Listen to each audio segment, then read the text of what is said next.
All right, former Fox and Friends Weekend co-host Pete Hegseth has been at the center of an intense media scrutiny ever since being named Donald Trump's nominee for Secretary of Defense.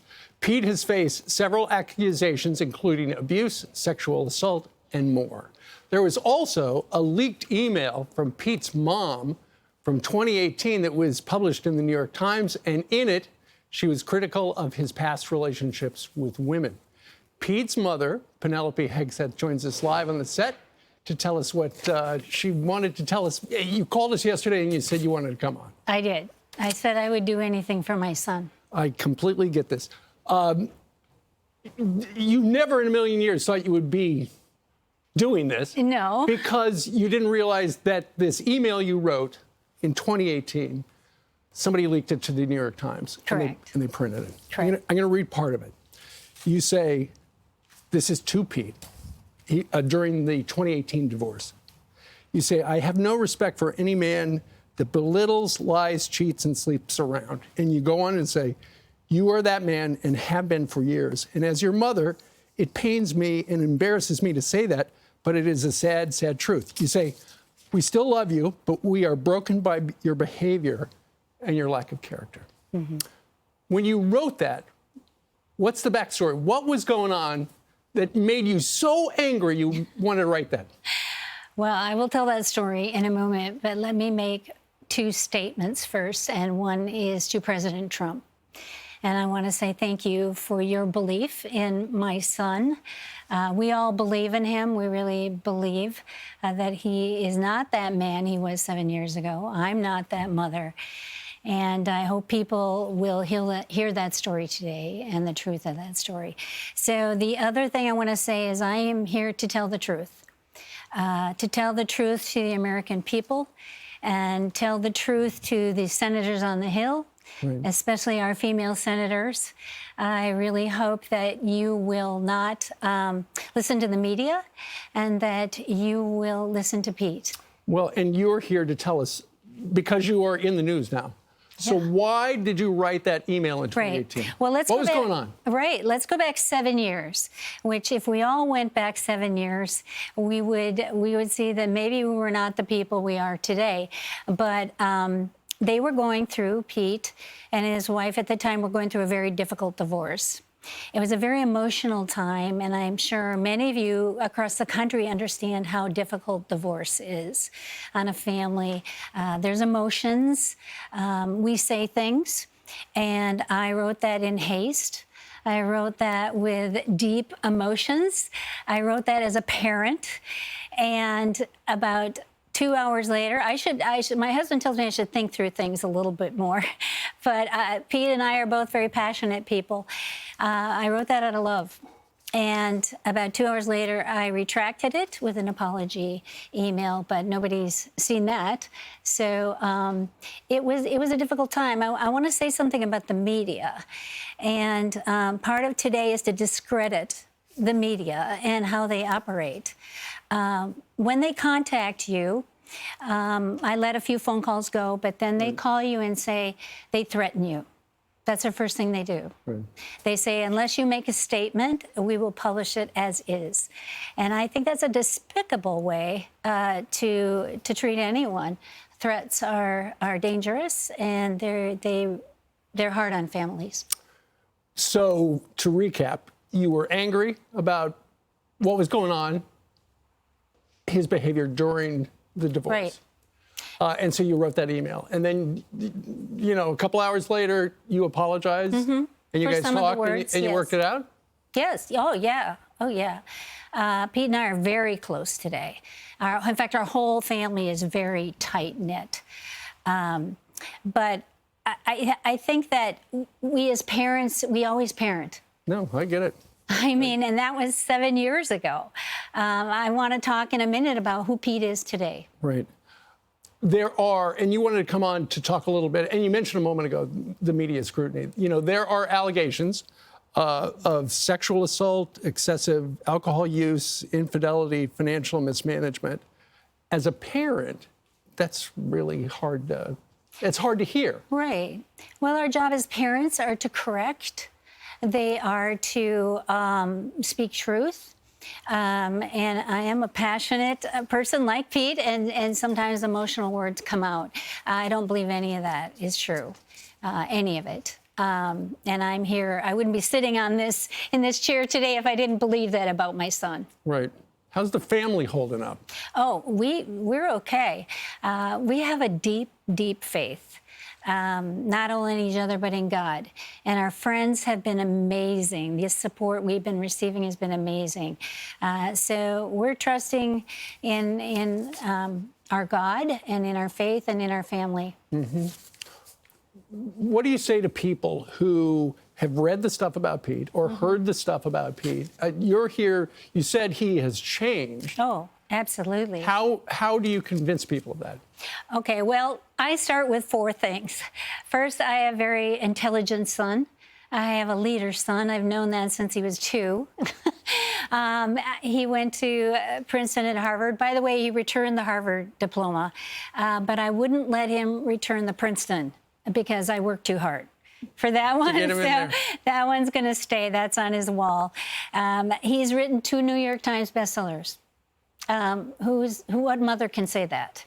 And one of them is about war and defense. So he already has a playbook. So you talk about experience. He's also put his life on the line twice overseas for our country, one in Iraq and one in Afghanistan. I'm a very proud Blue Star mom. There it is, right there. And he's still a warrior. And that's why he's still fighting. That's why we're all still fighting, because we believe in the good. You know, and usually with confirmation hearings and the process, you just hear from the nominee, they go and they visit everybody. You were dragged into this story because the New York Times wrote that, you know, they reported on that email that you sent back in 2018. But, you know, for the most part, and what I've heard you say this morning is you wanted to come on because that was not the whole story. No.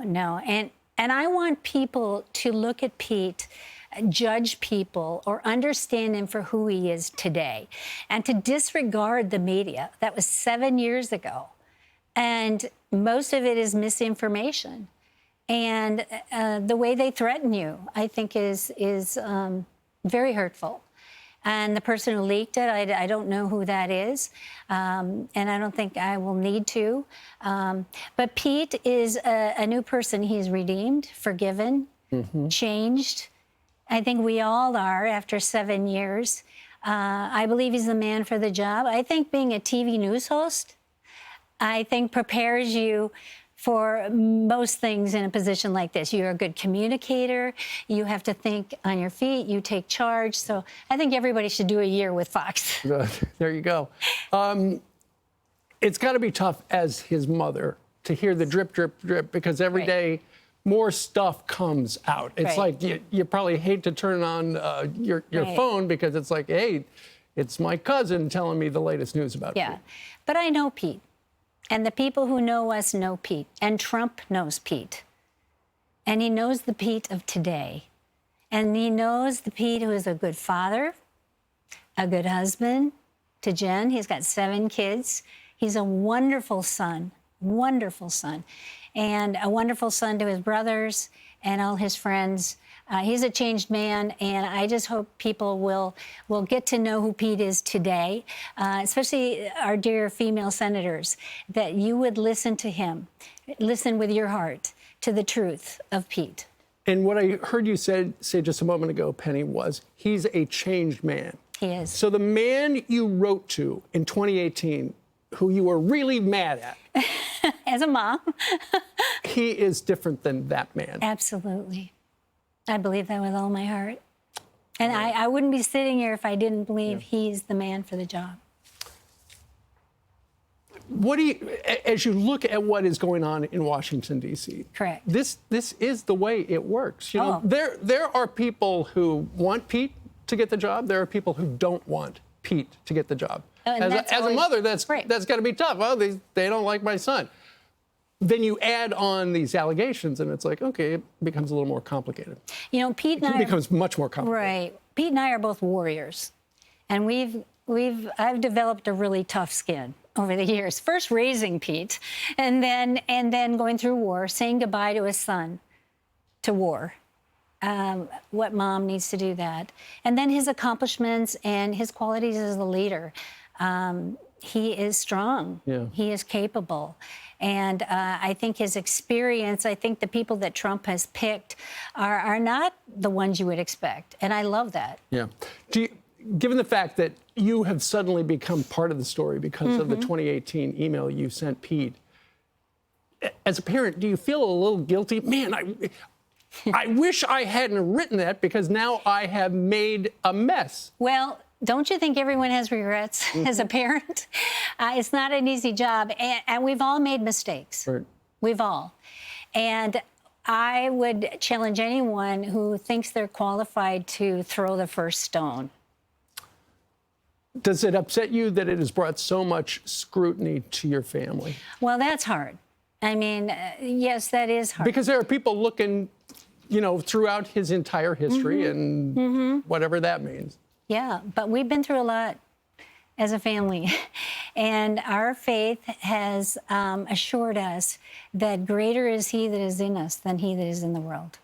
And no matter what the results, we know that God is for us. Our friends are for us. Thank you, friends. You know who you are out there, Fox and Friends too, but our dear friends who've been supporting us through prayer. Right. And you did mention Donald Trump. You thanked him in the beginning when you made your comments.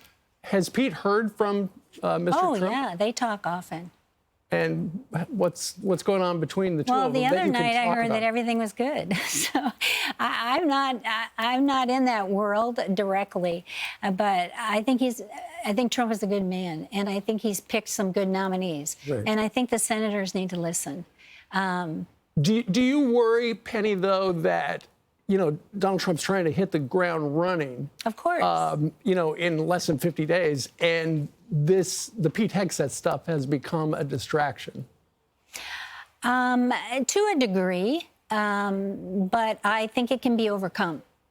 I think people need to listen to him, get to know him, not the Pete from 7 years ago, but the Pete of today. Right. During the confirmation hearings coming up, if Pete continues with this nomination process, you might be called. Would you testify in front of Congress? I don't have an answer to that right now, Steve. I hadn't thought about that. What about the other people involved in the other allegations? They too will probably be called to tell their story because you wanted to come on to tell your side of the story, yes. which you have. They will probably get that same opportunity. Yeah. Well, that's up to them. I only have so much control.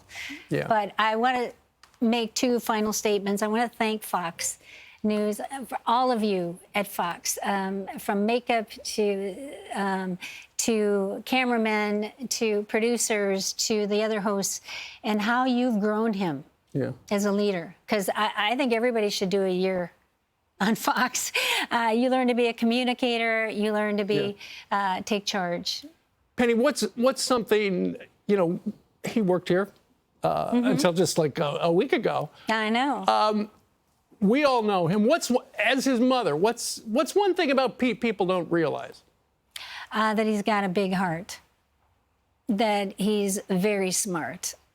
Yeah. He is the most faithful patriot of this country. He loves his country. Loves his country. He's fought and almost died for his country. He's a good dad. He's an amazing son and father, and that's the Pete I want people to know. Yeah. And then I want to say one more thing. I said I believe he's the man for the job, but more than that, I believe he's the man for such a time as this. At this time, you're on TV explaining your son and his character. Yes. Because somebody gave the New York Times that They email. Did. How many people got your email? Was it just to Pete? I haven't been able to track that, like my blind copy or my copy. I don't think that's important right now. I think what's very important is that the truth be told about that email, and that we look at Pete today, not then. And I'm here. You say it's important that people know the truth. Is there some part of that story that has been depicted in the media that is not true? Oh, of course. Which of course. You know, he's I don't want to use the words, but he doesn't misuse women. No. I mean, he's been through some difficult things. I'm not going to list them by name, but I would just say that some of those attachments or descriptions are just not true, especially anymore. It sounds like you're a little disillusioned. Have you lost trust in how things happen? No, listen, I came to take on New York City, to take on the New York Times, to be a mother, a strong mother, a fighter. What's your message to the New York Times? I would say I don't think the way you operate it feels almost criminal when reporters call you and threaten you. I don't think a lot of people know that's the way they operate. And they are in it for the commission, for the money, and they don't care who they hurt, families, children. And I don't believe that is the right way to do things. Do you think that's just the way they try to get the story? Oh, of course, it's their job. But I can take the opposite view. I can take the high road. I can take the belief in good and the good in people. And will we be persecuted? Will we suffer in life? Yeah, sure, we will. But I know in whom I believe. I believe in God. I believe in Pete. I believe in my family, my husband of 48 years. Hi, honey. He is in Tennessee taking care of Pete's 4 children, all the 21 chickens, the 2 horses, and beavers that seem to be at work at the pond. Fantastic. All right. Penny Hegseth, thank you very much for stopping by to tell us about your son. Thank you so much. I appreciate it. I appreciate all the Fox family. You're amazing people, and thanks for the way you've treated my son. And thanks to all our friends out there, that they've been amazing. Thank you, Penny. Yeah. I'm Steve Ducey. I'm Brian Kilmeade. And I'm Ainsley Earhart. And click here to subscribe to the Fox News YouTube page to catch our hottest interviews and most compelling analysis.